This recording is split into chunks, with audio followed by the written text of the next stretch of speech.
మిత్రులారా నమస్తే, నేను మీ ప్రసాద్ మూర్తి.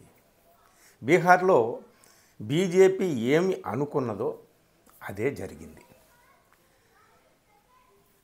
అలాగే రాహుల్ గాంధీ మళ్ళీ 128 స్థానాలలో ఓటు చోరీ జరిగిందని తాజాగా ఆయన అది ఆటం బాంబు, హైడ్రోజన్ బాంబు ఇట్లాంటివన్నీ కూడా అయిపోయినాయి. ఇది ఏ బాంబో మనం చెప్పలేము. ఆయన మళ్ళీ ఓటు చోరీ మాటే మాట్లాడుతున్నాడు. ఆయన ఇంకా డీటెయిల్డ్గా నేను రిపోర్ట్తో సహా వస్తున్నాను అని ఆయన చెప్తున్నాడు. ఆయన చెప్తున్నటువంటి మాటల్లో ఉన్న విశేషం ఏంటి? బీజేపీ అనుకున్నది ఏం సాధించింది, ఎలా సాధించింది, ఈ రెండు విషయాలు మాట్లాడుకుందాం. కానీ ముఖ్యంగా ఈ వీడియోలో మనం తెలుసుకోవాల్సినటువంటి విషయం ఏమిటంటే బీహార్ ఎన్నికలు కేవలం బీహార్కి మాత్రమే పరిమితం కాదు. ఈ బీహార్ ఎన్నికల ద్వారా దేశానికి కొన్ని సందేశాలు, సంకేతాలు అందుతున్నాయి. దేశమంతా కొన్ని పాఠాలు నేర్చుకోవాలి. దేశమంతా అంటే దేశంలో ఉన్న రాజకీయ పక్షాలు, ప్రజలు కూడా. ఒక విషయం గుర్తుపెట్టుకోవాలి, మనం భూస్వామ్య యుగంలోనూ రాచరిక యుగంలోనూ లేము, ప్రజాస్వామిక యుగంలో ఉన్నాము. అతిపెద్ద ప్రజాస్వామిక దేశమని మనం చాలా గొప్పగా చెప్పుకుంటాము. వ్యక్తుల, పార్టీల ఇది ముఖ్యం కాదు, మనకి దేశం ముఖ్యం.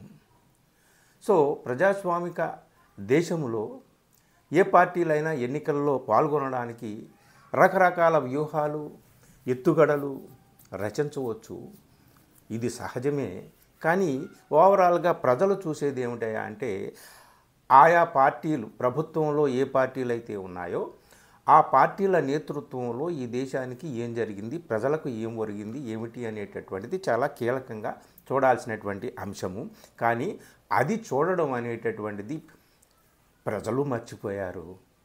ప్రజలను పక్కదారి పట్టించి రకరకాల పథకాలతో, వ్యూహాలతో రాజకీయ పక్షాలు విజయం సాధించాయి. ముఖ్యంగా మన దేశంలో జరుగుతున్నది ఇది. సో బీహార్లో ఏం జరిగింది? ఒక రాష్ట్రంలో ఓడిపోయినంత మాత్రాన ఆ ఓడిపోయినటువంటి రాజకీయ పక్షాలు, రాజకీయ పార్టీలు అన్నీ కూడా ఇక చేతులు దులిపేసుకొని అస్త్ర సన్యాసం చేసి వాళ్ళిక పడుకోవడం మంచిదని చెప్పేసి కొంతమంది కుహనా మేధావులనండి, లేదా వివక్షతో కూడుకున్నటువంటి, పక్షపాతంతో కూడుకున్నటువంటి రాజకీయ విశ్లేషకులనండి, రాజకీయ పార్టీలు సరే వాళ్ళు ఎలాగో మాట్లాడుతూ ఉంటారు. కానీ ఇక్కడ తెలుసుకోవాల్సింది ఏమిటయ్యా అంటే ఒక రాష్ట్రంలో ఎన్నికతో పోరాటాలు ఆగిపోవు. ఒక రాష్ట్రంతో ఎన్నికలతో, లేదా ఒకసారి దేశమంతా జరిగినటువంటి ఎన్నికలతో మొత్తం అంతా కూడా రాజకీయ చరిత్ర అంతా కూడా ముగిసిపోదు. ఇదేమి కావ్యం కాదు, ఇక ముగిసింది, నవల కాదు, ఇక ముగిసింది, పేజీలు మూసేద్దాం పుస్తకం అనడానికి. ఇది నిరంతరం సాగేటటువంటి ప్రక్రియ. ప్రతిపక్షంలో ఉన్నవాళ్ళు పోరాటం చేస్తారు, ఆరోపణలు చేస్తారు. అలాగే అధికారంలో ఉన్నటువంటి వాళ్ళు ఏదో వాళ్ళు చెప్తారు, వాళ్ళు గెలుపు కోసం. అంటే గెలవడం కోసమే ఎన్నికల సమయంలో గెలుపే ముఖ్యంగా అధికారంలో ఉన్నటువంటి వాళ్ళు చేసేటటువంటి పనులు ఏమిటి, వాళ్ళు పన్నుతున్న వ్యూహాలు ఏమిటి, ప్రజలు గ్రహించుకోలేనటువంటి స్థితిలో ఉన్నారు. చదువుకున్న వాళ్ళైనా, చదువుకోలేని వాళ్ళైనా. వాళ్ళని ఎడ్యుకేట్ చేయడం అనేటటువంటిది కేవలం ఎన్నికల కాలంలో మాత్రమే జరగదు. అది నిరంతరం కూడా ప్రజల్ని అంటిపెట్టుకుని ఉండేటటువంటి రాజకీయ పక్షాలు చేయాల్సినటువంటి పని. సో ఈ ఎన్నికల ద్వారా అందుతున్నటువంటి పాఠాలు ఏమిటి అనేటటువంటి ముఖ్యమైనటువంటి మనం చెబుదాం. అయితే ముందుగా మనం గమనించాల్సింది ఏమిటయా అంటే రాహుల్ గాంధీ కానీ, తేజస్వి యాదవ్ కానీ, లేదా ఎంకే స్టాలిన్ కానీ, అఖిలేష్ యాదవ్ కానీ, వీళ్ళందరూ కూడా వయసు రీత్యా చాలా భవిష్యత్తు ఉన్నటువంటి వాళ్ళు. ఇవాటితో అంతా అయిపోలేదు. బాగా వయసు మీద పడినటువంటి వృద్ధ నాయకులు, వాళ్ళకేమైనా రోజులు సహకరించకపోవచ్చు, శరీరం సహకరించకపోవచ్చు, మానసిక స్థితిగతులు సహకరించకపోవచ్చు, కానీ వీళ్ళకి ఇంకా టైం ఉంది. కాకపోతే నేర్చుకోవాల్సినటువంటి పాఠాలు నేర్చుకొని ముందుకు వెళ్ళాలన్నమాట.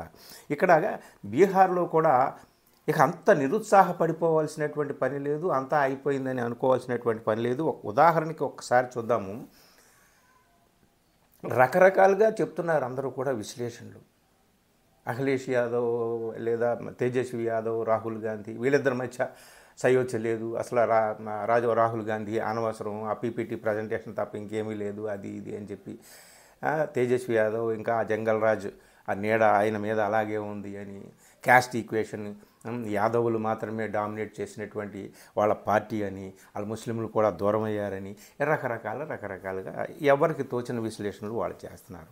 కానీ ఇక్కడ ఒక విషయం గమనిస్తే మేజర్గా ఓట్ షేర్ చూద్దాము.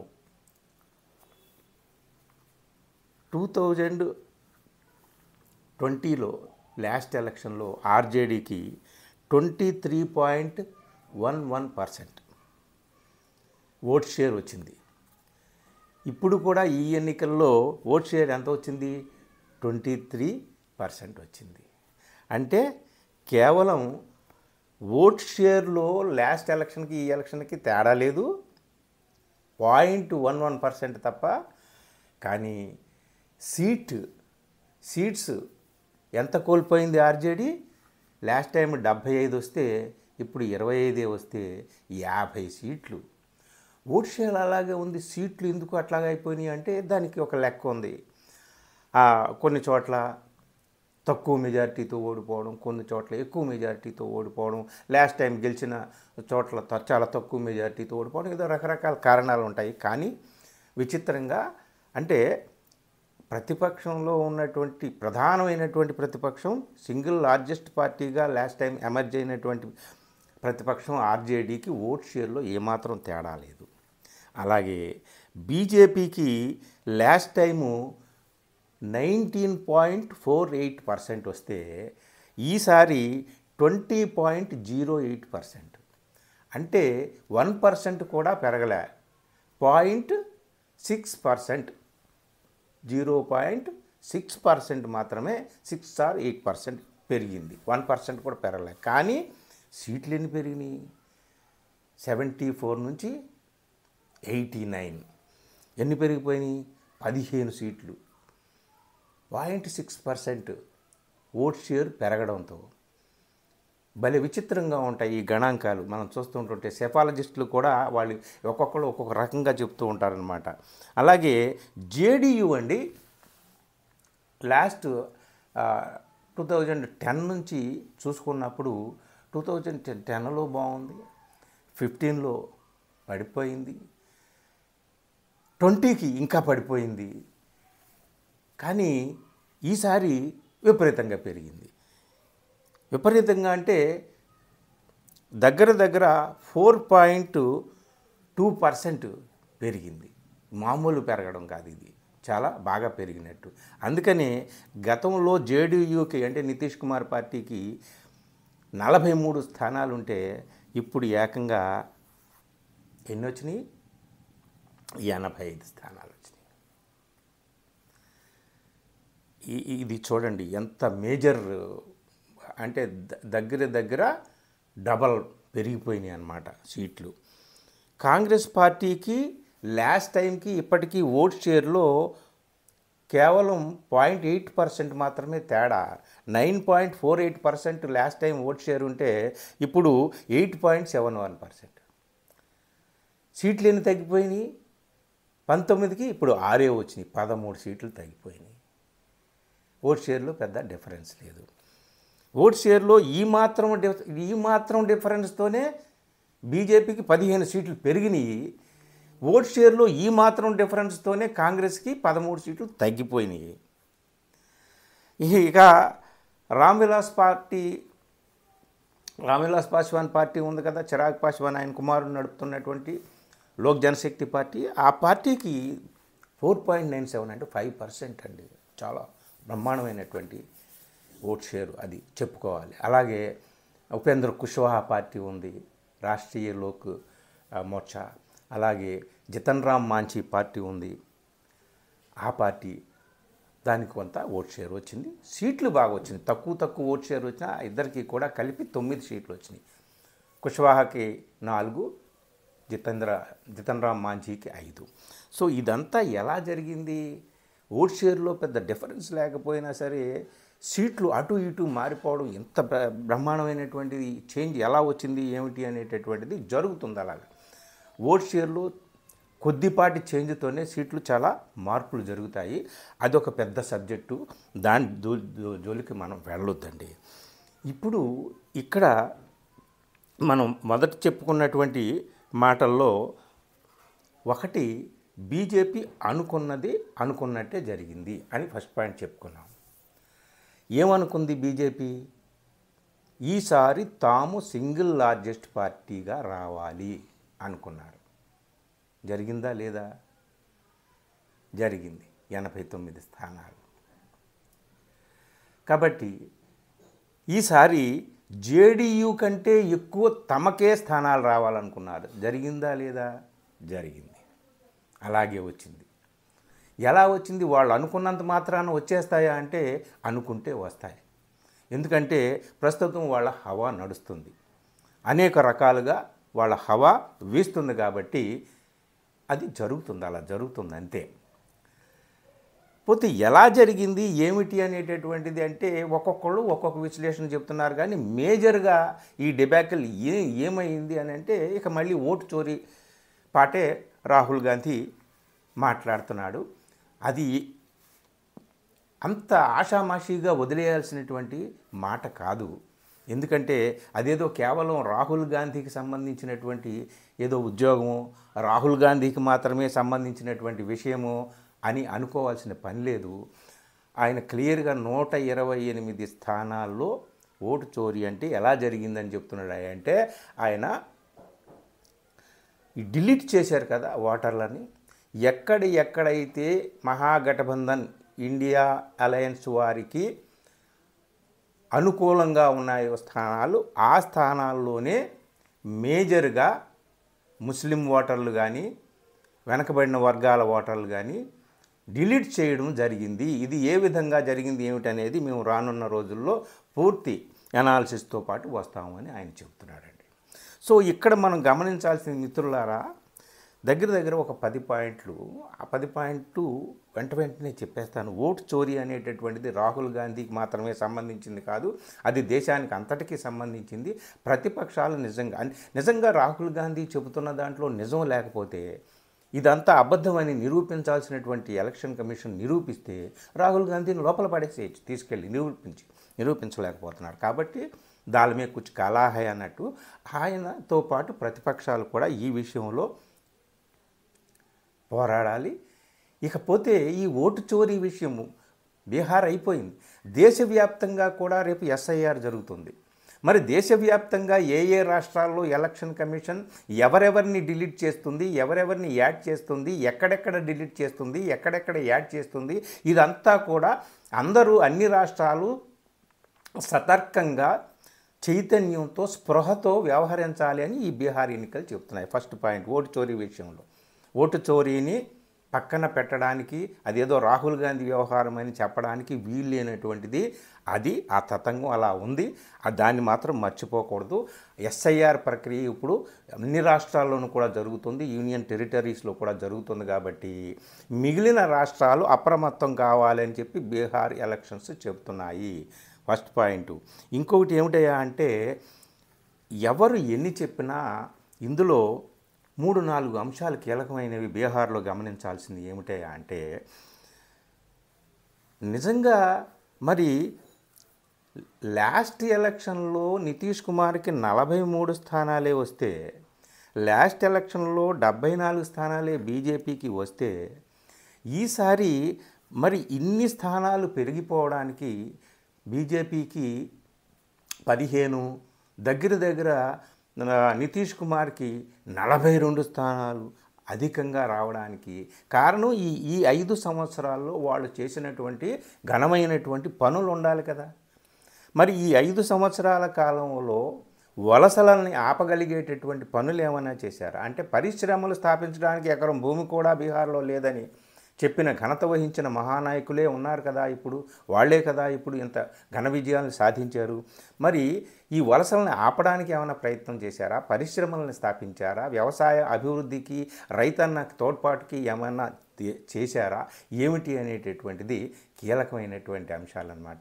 అలాగ చెప్పుకోవడానికి వీళ్ళకి ఏమీ లేక ఎన్నికల్లో జంగల్ రాజ్ అన్నారు. 20 సంవత్సరాల క్రితం జరిగినటువంటి లాలూ ప్రసాద్ యాదవ్ పరిపాలననే ఇప్పటికీ కూడా అదే అస్త్రంగా మేజర్గా వాడారు.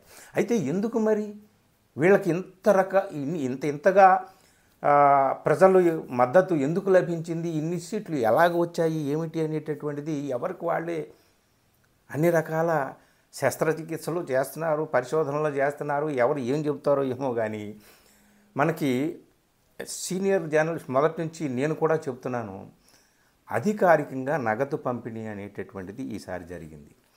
బీజేపీ ఎప్పటికప్పుడు తన వ్యూహాలు మార్చుకుంటూ వస్తుంది. ప్రతిపక్షం ఆ వ్యూహాల విషయంలో కనీసం సమీపానికి కూడా వెళ్ళలేకపోతుందన్నమాట. అది గమనించుకోవాలి. ఉదాహరణకి కార్పొరేట్ల దగ్గర డబ్బుని చందాగా తీసుకోవడం అనేటటువంటిది దొంగచాటుగా తీసుకోవడం ఎందుకు, దాన్ని అఫీషియల్ చేసేద్దామని ఎలక్టోరల్ బాండ్స్ పెట్టారు కదా.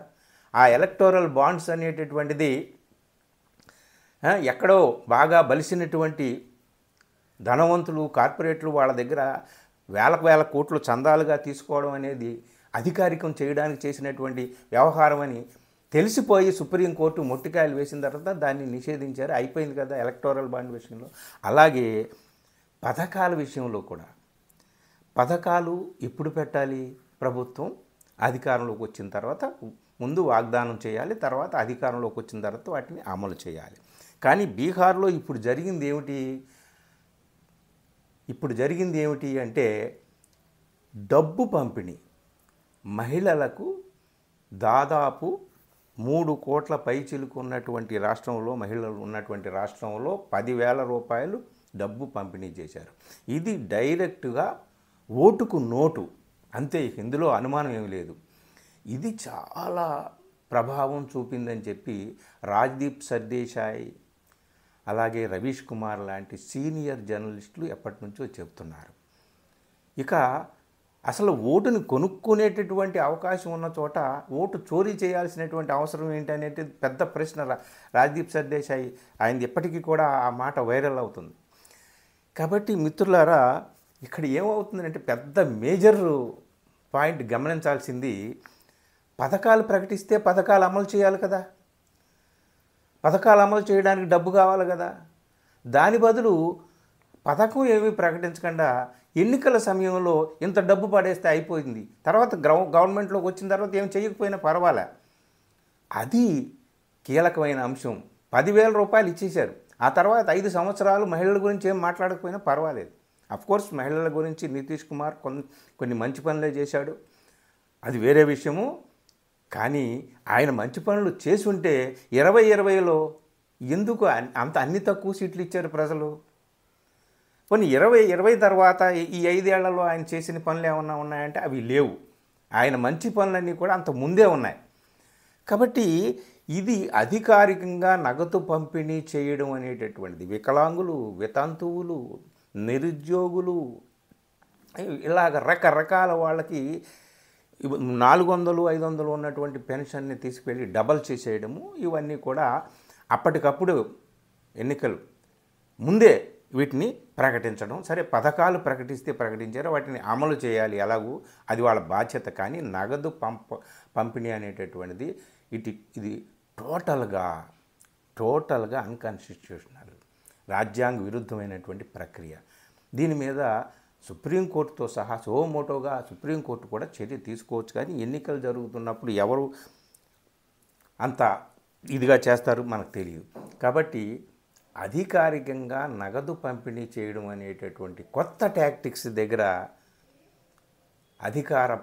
అధికారంలో ఉన్నటువంటి పార్టీలని ప్రతిపక్షాలు ఎదుర్కోలేవు. ఎందుకంటే ప్రతిపక్షాలు పథకాలు అయితే ప్రకటించగలవు, కానీ గవర్నమెంట్లోకి వస్తే మేము ఇది చేస్తామని డబ్బు అయితే ఈ విధంగా పంచలేరు. 10,000 రూపాయలు ఒక్కొక్కళ్ళకి పంచలేరు, ఎందుకంటే అంత డబ్బు ఉండదు. అలా పంచడానికి ఒక పథకం ప్రకటించి పంచడానికి వాళ్ళు అధికారంలో లేరు కాబట్టి వాళ్ళ పంచడానికి వీలు లేదు. సో ఎట్టి పరిస్థితుల్లోనూ ప్రతిపక్షాలు తమ సమీపంలోకి కూడా రాకుండా ఉండేటటువంటి ఒక మేజర్ అస్త్రము నగదు పంపిణీ. ఇది చాలా కీలకమైనటువంటి విషయం. దీన్ని ఎలా ఎదుర్కోవాలి అనేటటువంటిది గుర్తుపెట్టుకోవాలన్నమాట. అలాగే ఇంకొకటి చాలా కీలకమైనది ఏమిటయా అంటే బీహార్లో ఒకప్పుడు లాలూ ప్రసాద్ యాదవ్ కానీ, నితీష్ కుమార్ కానీ, రామ్ విలాస్ పాస్వాన్ వీళ్ళందరూ కూడా జయప్రకాష్ మూమెంట్లో వచ్చినటువంటి వాళ్ళు. అక్కడ అగ్రవర్ణ ఆధిపత్యాన్ని ఎదుర్కొని ఢీకొని వాళ్ళు నిమ్మన వర్ణాలు, దళితులు, బహుజనులు అధికారంలోకి రావాలని పోరాటం చేసినటువంటి వాళ్ళు. అప్పుడు ఆ కుల సమీకరణ రీత్యా అది వర్కౌట్ అయింది. కానీ కుల సమీకరణలే అక్కడ వర్కౌట్ అవుతున్నాయి కాబట్టి కులాల మధ్య చీలికను తీసుకురాకపోతే కేవలం అగ్రవర్ణ ఓటింగ్తో మనం అధికారంలోకి రాలేమని తెలుసుకున్నటువంటి బీజేపీ వారు కానీ, మిగిలిన పార్టీ కానీ, మెయిన్గా బీజేపీ వారి వెనక ఉన్నటువంటి ఆర్ఎస్ఎస్ ఏం చేశారు? బీహార్లో ఏం చేశారు? నితీష్ కుమార్ని లాగేశారు తమ వైపు, రామ్ విలాస్ పాస్వాన్ని లాగేశారు తమ వైపు. దళితులకు ఆయన నాయకుడు, కుర్మీ కోయిరీ లాంటి మేజర్ బ్యాక్వర్డ్ క్యాస్ట్లకి ఈయన నాయకుడు. ఏం చేశారు బీహార్లో? లాలూ ప్రసాద్ యాదవ్ ఆర్జేడీ ఏమిటయా అంటే అది కేవలం యాదవుల ముస్లింల పార్టీ, తర్వాత అది కేవలం యాదవుల పార్టీ అని చెప్పి ముద్ర తీసుకొచ్చి ఆ విధమైనటువంటి చిత్రీకరణ చేసి అక్కడ అగ్రవర్ణాలకు అలాగే మతవాద రాజకీయాలకు వ్యతిరేకంగా పోరాటం చేసినటువంటి వాళ్ళను కూడా తమ వైపు లాక్కోగలిగారండి.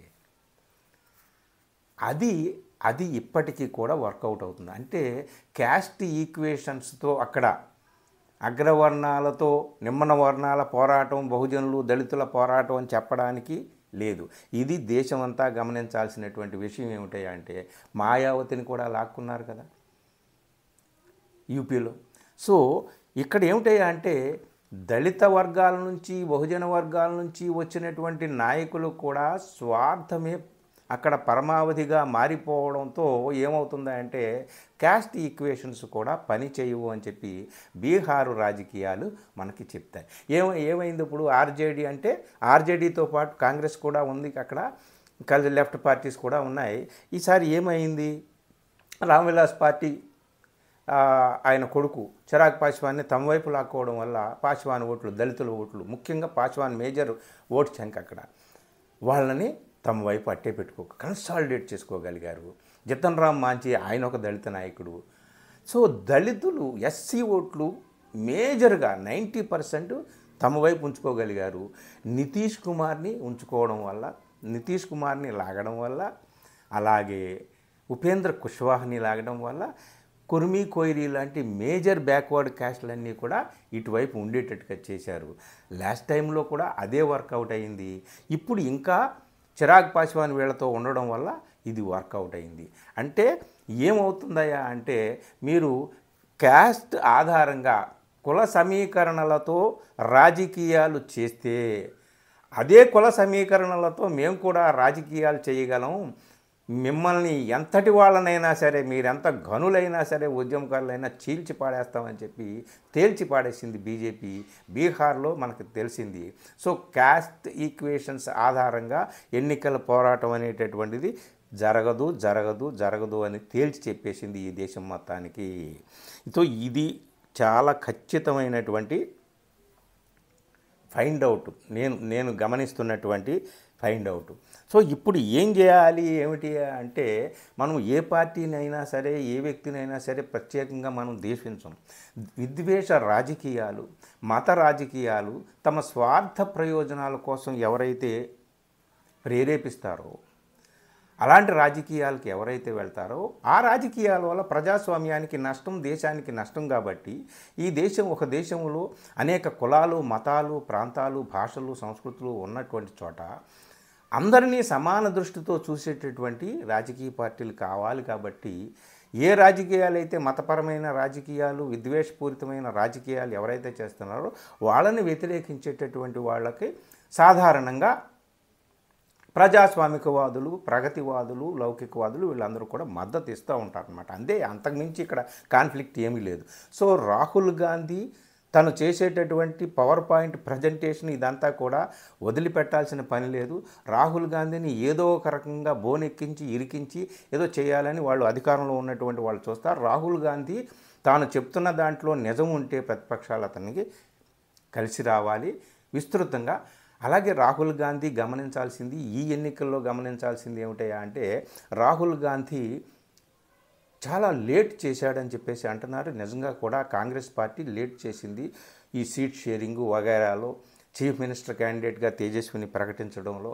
తర్వాత ఓటర్ అధికార యాత్ర అని చెప్పి చేసిన తర్వాత దాదాపు 20-30 రోజులు కనపడకుండా రాహుల్ గాంధీ మేజర్ దేశంలో ప్రతిపక్ష నాయకుడు ఆయన కనపడకుండా అదృశ్యమైపోవడం, తర్వాత రావడం, పైపైన ఒక దళిత నాయకుడిని తమ పార్టీకి అధ్యక్షుడిగా పెట్టుకున్న ఆ దళిత నాయకుడికి కనీసం డిప్యూటీ చీఫ్ మినిస్టర్ పదవి ఇస్తామని కూడా అనౌన్స్ చేయలేకపోవడం, తేజస్వికి రాహుల్కి మధ్య ఏదో అగాధం ఉంది అనేటటువంటిది అది ఒకటి కనిపిస్తుంది.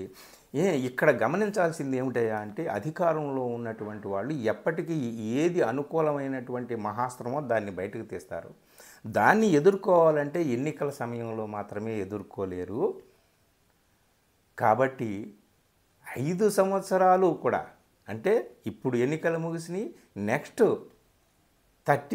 2030లో ఎన్నికలు అనుకోండి. ఇప్పటి నుంచి, ఈ రోజు నుంచే నిరంతర ప్రజా ఉద్యమాలు చేపడితే తప్ప మీరు ప్రజాస్వామ్యాన్ని ఎవరు కూడా కాపాడలేరు. వాళ్ళ అని కాదు. ఓటు చోరీ విషయం మీద పోరాటం జరగాలి. సాంస్కృతిక ఉద్యమాలని, మత రాజకీయాలని ఎదుర్కొనేటటువంటి విద్వేష రాజకీయాలను ఎదుర్కొనే సాంస్కృతిక ఉద్యమాలని నిర్మించాలి.